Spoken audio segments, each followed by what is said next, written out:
السلام عليكم ورحمة الله وبركاته، يا رب تكونوا بخير. إن شاء الله هنعمل مع بعض النهاردة مربى العنب بطريقة سهلة وسريعة، ومش هنحتاج إن احنا ننقعه قبليها بليلة أو 12 ساعة، وإن شاء الله هيعجبكم. وزي ما انتوا شايفين قوام المربى جميل جدا وطعمها رائع، وإن شاء الله هتعجبكم. ما تنسوش تشتركوا في القناة وتعملوا لي لايك، ويلا نشوف الطريقة.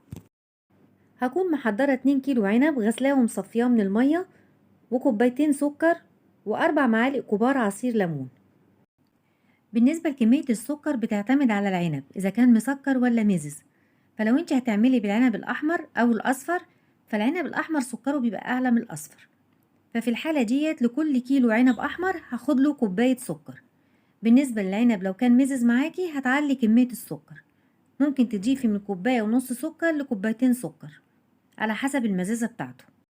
وهبتدي أفرط العنب، وبالنسبة للعنبة الطرية استبعديها من بقية العنب، انا عايزه العنب اللي يكون معايا كله جامد. وبعد ما اخلص كميه العنب هبتدي اوزنه علشان اشوف الكميه اللي معايا قد ايه بالظبط، علشان على اساسها هبتدي احدد كميه السكر.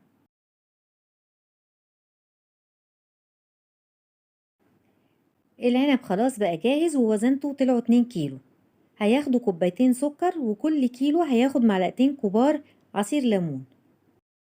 وهحط العنب في الحله بالتبادل مع السكر، يعني هحط طبقه عنب وفوق منها طبقه سكر لغايه ما الكميه تخلص عندي.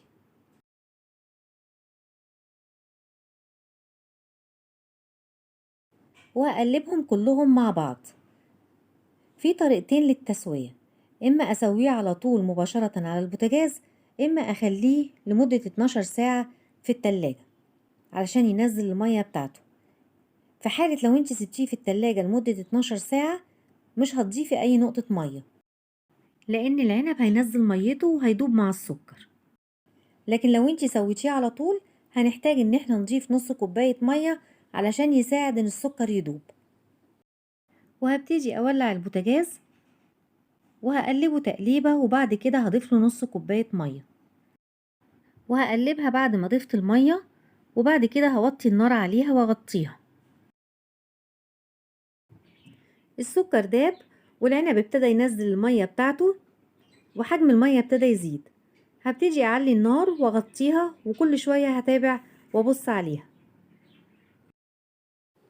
وبمجرد ما المية زادت والعنب نزل ميته هبتدي اضيف الليمون. على كل كيلو هضيف معلقتين كبار عصير ليمون، وانا ضفت 4 معالق كبار عصير ليمون علشان انا عاملة 2 كيلو. واقلبهم كلهم مع بعض علشان اوزع عصير الليمون على العنب كله. وهبتدي اغطيه واخليه يغلي، واول ما يغلي هبتدي ارفع الغطا من عليه علشان ما يفرش. وزي ما انتوا شايفين بعد ما حطيت الليمون لون العنب ابتدى يغير، والمية ابتدت تزيد، بقت بارتفاع العنب. وهسيبه يغلي ومش هضيف اي مية تاني، خلاص كده هي النص كوباية اللي انا ضفتها في الاول، والعنب هيسوي نفسه في المية بتاعته. العنب ابتدى يغلي وابتدى يعمل ريم فوق الوش. كل ما يبتدي يعمل ريم فوق الوش انا هشيله بالمعلقة واستبعده، لان الريم بيأثر في طعم المربى وما بيخلوش حلو. واول ما غلي انا رفعت الغطا ومش هحطه تاني، وهبتدي اتابع تسوية المربى. شايفين كمية المية زادت قد ايه؟ هيبتدي العنب يسوي نفسه في المية بتاعته، ونعرف ان هو استوى لما المية تركز خالص ويعقد معانا، يبقى كده استوى. وكل ما يتكون من ريم هبتدي اشيله بالمعلقة. والمربى خدت في تسويتها ساعة. ولما تلاقي الفوران ابتدى يعلى زي ما انتوا شايفين كده تعرفوا ان المية ابتدت تقل، فلازم تكوني واقفة جنبيها ومتابعاها علشان ما تتلسعش منك. كده خلاص المربى استوت، شربت كل ميتها وعقدت. هبتدي اطفي عليها.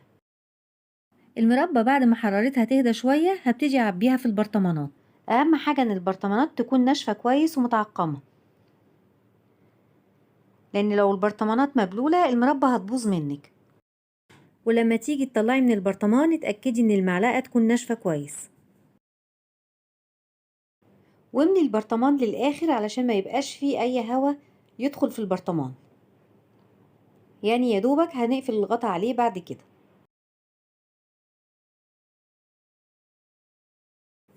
وده شكل مربة العنب بعد ما حطيتها في البرطمانات.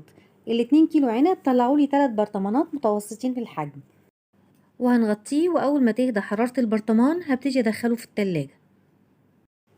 المربى جميلة جدا، وانصحكم انكم تجربوها وتعملوها لانها فعلا هتعجبكم. وما تنسوش تشتركوا في القناة وتعملوا لي لايك.